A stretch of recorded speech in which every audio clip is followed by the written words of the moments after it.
Hello hello et merci de me rejoindre pour ce nouvel unboxing. Et aujourd'hui nous allons parler eau et on va voir une carafe Brita. Alors c'est la Brita Fun carafe filtrante, je sais, fun, plastique bleu donc de couleur bleue. je lis exactement le mot qui est marqué et on va voir ça dans quelques instants et on va la comparer avec une autre carafe Brita que je possédais déjà. A tout de suite.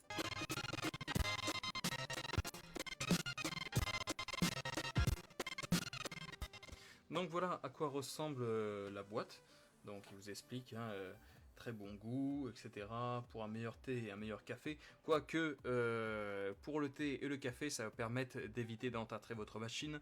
Mais pour avoir discuté avec comment on appelle ça, avec quelqu'un qui s'y connaissait en café, on m'a dit l'eau, il faut toujours la laisser naturelle parce que elle peut toujours être filtrée sinon de manière un peu différente et changer le goût du café. Donc faut faire avec. Donc on a tout qui est marqué dessus, il vous explique eco-friendly et bla et bla et bla. Et bon en fait ce qui m'intéressait avec ce modèle, bah, c'était le comparer avec mon modèle actuel qui possède une anse. Donc on va faire la comparaison et pour ça donc je vais la sortir. Hop. Hop, si jamais je filme pas. Donc hop, on ouvre. Inscrivez-vous à register.brita.net. Ok. À l'intérieur, on va voir un petit guide pour savoir comment servir une carafe. C'est sympa d'en part. Et on va sortir tout ça si jamais j'y arrive. Qu'est-ce qu'il y a au fond? Et voilà. Hop. Sans doute le manuel d'instruction. On sait jamais qu'on fasse des erreurs avec cet appareil. Alors, qui me semble, dis donc, bien. C'est une carte. C'est une carte automobile. Carte routière.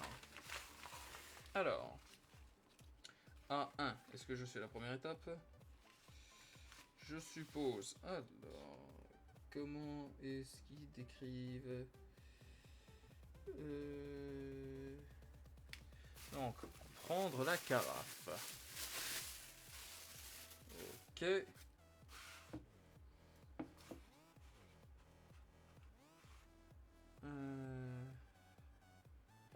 Donc, voilà à quoi ça ressemble lorsque vous l'avez en main. Alors, une très bonne prise en main. Et pour vous montrer la différence avec celle que je possède actuellement, ce que je pouvais y reprocher, c'est sa taille, parce qu'il y a une anse avec, alors que celle-ci, il n'y a pas d'anse. Ce qui fait que ça prend quand même moins de place. Ça prend moins de place. Je suppose qu'au niveau de la largeur, on est à peu près semblable. Alors peut-être que celle-là contient un peu plus d'eau, mais au moins ça prend moins de place. Et comme ça prend beaucoup de temps pour la recharger, c'était bien pratique. Et aussi, ah oui voilà, c'est que là on est dans un plastique qui n'est pas transparent, ce qui n'était pas le cas pour l'autre, et du coup on avait les traces d'eau qui se mettaient, ça fait pas très propre au bout d'un moment, donc c'est bien plus sympa d'avoir un plastique qui n'est pas totalement transparent. Alors on va l'ouvrir, on a le petit couvercle qui est là. Je sais pas ce qu'il veut dire par là. Là on va voir le filtre, ok, encore du plastique, qui est le support, donc la carafe en elle-même. Donc voilà, ils expliquent. Alors, pour remplir un verre et pour remplir deux verres. Ils donnent la capacité en fait qui est marquée là sur le côté. Je sais pas si on va pouvoir voir, voilà, correctement. J'espère qu'on peut remplir plus de deux verres avec cette carafe. Je suppose qu'en fait, au fur et à mesure que vous la remplissez, ça dépend du nombre de personnes. Je comprends pas pourquoi ils sont amusés à mettre deux verres comme ça. Alors, ça, il s'agit du petit support qui va normalement vous permettre de suivre le filtre, ce que vous faites avec. Lorsque vous allez le mettre en route, à chaque fois que vous allez utiliser la carafe, vous êtes censé appuyer sur le bouton pour indiquer, bah voilà, j'ai utilisé la carafe une fois, deux fois, trois fois, ce qui permet de savoir où en est l'état du filtre. Je regarde un peu mieux les instructions. Je sais pas si c'est dans de l'eau savonneuse ou pas, mais c'est censé, gauche à droite, on est censé le remettre dans une carafe, j'ai l'impression. Je sais pas si on va pouvoir voir, je vais repasser sur l'autre image. Je sais pas, c'est mal indiqué. Là, en fait, ce schéma là, ici, c'est censé être dans une carafe et on a le filtre, on a la main qui bouge de gauche à droite et après le filtre, on le remet dans la carafe. Ok. Ok.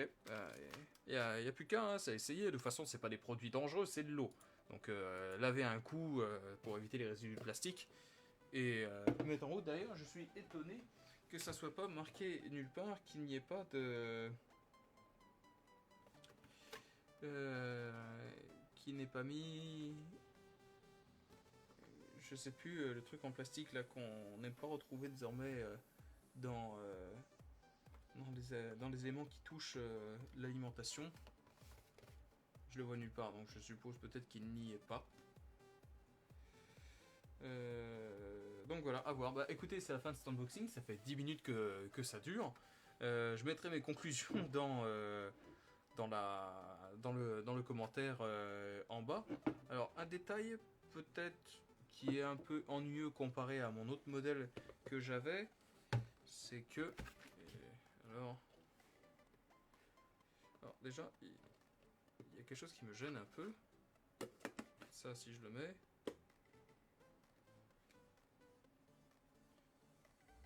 Ah d'accord, ah non, ça fonctionne comme ça. Alors, un petit détail en plus, je me disais, mais comment faire pour le fermer?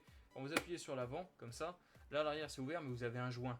Donc l'eau normalement ne peut pas sortir. Donc quand vous appuyez à l'arrière, forcément ça ouvre l'avant et ça va pouvoir couler. Ok, bah c'est déjà quelque chose de résolu parce que j'étais en train de me dire, mais la poussière elle peut tomber dedans.